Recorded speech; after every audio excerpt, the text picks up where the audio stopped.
एक रूप बनाया है। हमारे कृष्णा लोग हैं उसमें, तो बीच बीच में यहाँ कैसा कैसा काम चल रहा है सब छवि आता था फोटो ग्रुप में। तो हम देखते कि जुलिया के ग्रामवासी युवक गण भोर से जगकर 4 बजे 5 बजे इस गांव के विशिष्ट व्यक्तियों ने भी अपने हाथ में झाड़ू रख रखा था। छोटे बच्चे, बालक, युवा, वृद्ध कोई झाड़ू लेके लगा रहा है। भागवत महोत्सव होगा, बाबा जी आएंगे, मार्ग को कोई स्वच्छ कर रहा है, कोई लकड़ी ला रहा है, कोई कुछ कर रहा है, कोई घास काट रहा है।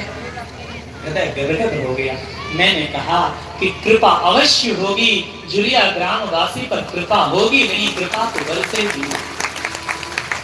और याद रखना, बरस तो हर जगह रही है, लेकिन जहां पात्र होता है, जो बरस रहा है वही स्थिर रहता है। तो उपयुक्त पात्र है भागवत सुनने की।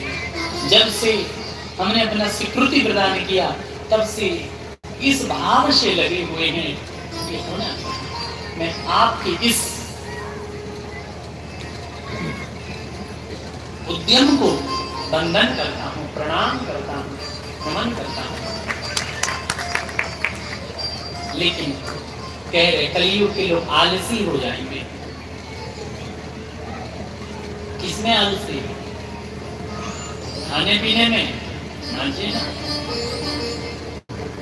भोजन में आलसी नहीं, कथा सुनने में आलस, कीर्तन करने में आलस, तिलक लगाने में आलस। लोग गुरुओं से दीक्षा तो ले लेते हैं, तिलक नहीं लगाते। ये आलस्य का लक्षण है।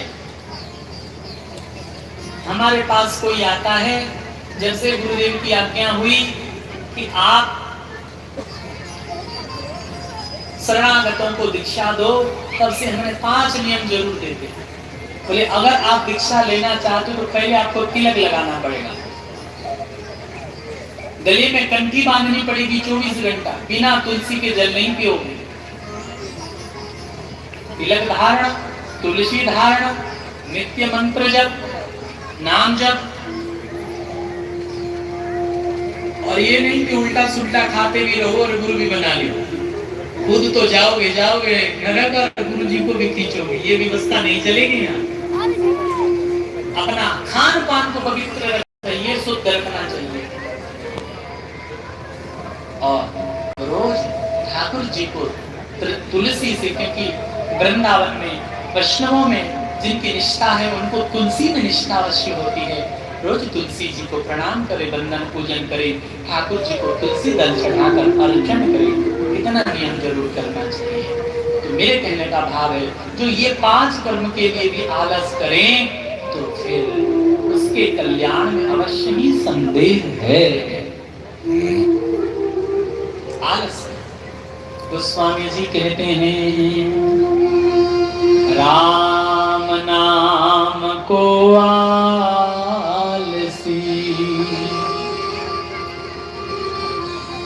राम नाम को आलसी, और भोजन में घुसिया, तुलसी ऐसे लोगों को बार बार भी कथा सुन के